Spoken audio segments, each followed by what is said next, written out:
Welcome to భాషిని DSC coaching. డిఎస్సికి సంబంధించిన update. క్యాబినెట్లో డిఎస్సికి సంబంధించిన చర్చ జరిగింది. వర్గీకరణపై అసెంబ్లీలో చేసి పంపిన తీర్మానంపై జాతీయ సి కమిషన్ నుంచి 1-2 రోజుల్లో ఆమోదం లభించనుందన్న అంశం చర్చకు వచ్చింది. ఆ సమాచారం రాగానే సంబంధిత దస్త్రాన్ని సర్క్యులేట్ చేసి మంత్రుల సంతకాలను తీసుకోనున్నారు. త్వరలో డిఎస్సి నోటిఫికేషన్ విడుదల చేయనున్న నేపథ్యంలో సాధ్యమైనంత త్వరగా వర్గీకరణ అమల్లోకి తేవాల్సిన అవసరముందని క్యాబినెట్ చర్చించింది. మరో విషయమేమిటంటే ఏప్రిల్ 2 రోజుల్లో డిఎస్సి అని సీఎం గారు, 10 రోజుల్లో అని విద్యాశాఖ మంత్రివర్యులు చెప్పడం పలు అనుమానాలకు తావిస్తోంది.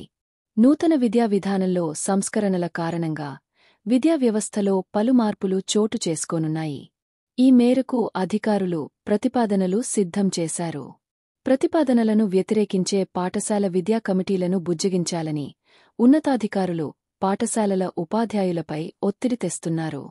ఇటువంటి మరిన్ని డిఎస్సి అప్డేట్ కొరకు ఈ ఛానల్ని లైక్ చేయండి, షేర్ చేయండి, సబ్స్క్రైబ్ చేయండి.